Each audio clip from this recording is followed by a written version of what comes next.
Welcome to Tongues Talk number 3. And we're going to be looking at beginning of 1 Corinthians chapter 12. So let's just pop up there and let's see what we can see. I do want to remind you that all we're doing is looking at the text. We're not trying to do anything fancy. We're not trying to do any fancy theology. It's not like we're saying, here's my theology. Let me see if I can prove my theology. That's not what we're doing. We're trying to look at every passage which talks about our subject of tongues. So that brings us to chapter 12. And I'm going to start off in verse 4. There are different kinds of gifts, but the same Spirit. There are different kinds of service, but the same Lord. There are different kinds of working, but the same God works all of them in all men. I'm not going to say anything about that. There is something to say there, but we are going to look at chapter 12 as a class next month for sure. And we'll spend some time there. What I want to get to is this remarkable discussion in the next paragraph. Now, to each one, the manifestation of the Spirit is given for the common good. And I want you to see that word, to each one, because Paul is making it very clear, and you've got to understand this, that these gifts are given individually to specific people. This isn't like it isn't like everybody all gets the same gift here. No, one is given one gift, another is given a different gift. Let me show you that in the text. Verse 8, to one there is given through the Spirit the message of wisdom, to another the message of knowledge by the same Spirit, to another faith by the same Spirit, to another gifts of healing by that one Spirit, to another miraculous powers, to another prophecy, to another distinguishing between spirits, to another speaking in different kinds of tongues, and to still another the interpretation of tongues. In the Greek, this is very much what it's saying. So it's to one here in verse 8, and then it's to another here, and then just go all the way through to another here, the word of knowledge, to a different one, faith, through the same Spirit, to another here, to another here, to another here, to a different one here, different kinds of languages. And so I just want you to see this shocking thing that we have. The shocking thing that we have is that Paul is not saying that everyone gets these gifts. The gifts are distributed to each one. So it's very important that we understand this is not something that everybody gets. And that means that tongues is not for everyone. It's very clear that tongues is just for some people. Some people get tongues, and some people get prophecy, and some people get the interpretation of tongues, and some people get the distinguishing between spirits. And we've got to keep it clear that this is not something that everybody gets. It's very clear in the text. And this is something I don't understand. How can people assume that everybody speaks in tongues when Paul clearly says the opposite? All right, now there's lots more we can say about that particular issue, but we are going to spend time in 1 Corinthians chapter 12. And so I'm not going to spend time in this wonderful, wonderful, wonderful chapter, which is so good. I'm going to bring it down to verse 27 now. Now you are the body of Christ, and each one of you is a part of it.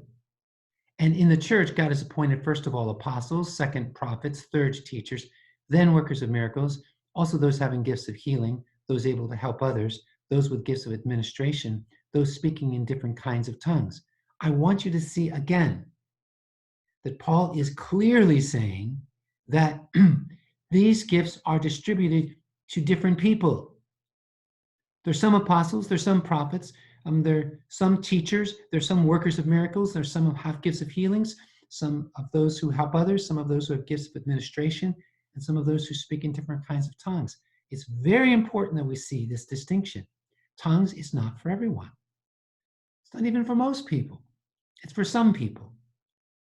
Furthermore, are all apostles? Are all prophets? Are all teachers? Do all work miracles? Do all have gifts of healings? Do all speak in tongues? Do all interpret? The answer is no. No, they don't. In fact, it's pretty obvious in this passage that we should expect that the gifts are going to be distributed out. And only a group of people, one part of the church will speak in tongues, and another part of the church will prophesy, and another part of the church will work miracles. And by the way, I don't see this constant idea, which I hear people talk about. I don't see multiple gifts being given out here. It sounds to me like in the first part we looked at and in this part, if a person is a prophet, the person's not a teacher. If a person has the gifts of healing, the person doesn't speak in tongues. I also go back to this first part that we looked at and make sure that you see this. To one there is given through the Spirit the message of wisdom. To another. And notice that that's all the way through this paragraph. To one and to another. And then to another. This does not sound like a person has more than one. I don't know how you can get around that. In fact, it is impossible to claim that a person can have more than one gift based on this passage. Now, the reason people claim it is because of their experience. They often point to the apostles and they say, well, look how many gifts the apostles had. And that's correct, but they're apostles. And the apostles that we look at in the New Testament are the people who wrote the New Testament. So we're talking about a unique group of people that don't exist anymore.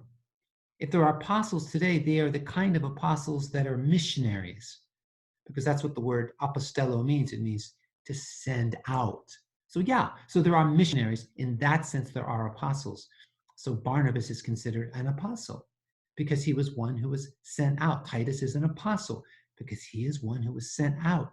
Timothy is an apostle because he is one who was sent out. But apostles who write the scriptures, they're gone. Scriptures are finished. So the point that I'm making here is that don't think that this passage is in any way suggesting that one person has more than one gift, because it's clear in the passage that's not what's going on. It's one charisma per person. To one is given through the Spirit. To another is given through the Spirit. To another is given through the Spirit. To another is given through the Spirit. See, it's not this idea of I have all of these different gifts. So if that means if a person has the gift of tongues, that person doesn't have the gift of prophecy. That person doesn't have the gift of word of wisdom. That person doesn't have the gift of administrations. The gift of tongues is a gift specifically for somebody to practice in ministry in the church, according to this passage. Notice verse 7.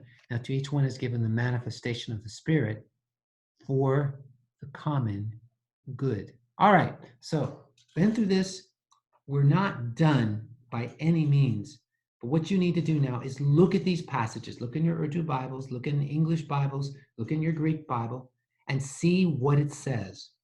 And what you're going to see again and again is it's not talking about, well, everybody has the gift of tongues. It says very specific people have the gift. God has given that to specific people, to another, and other people have other gifts. Okay?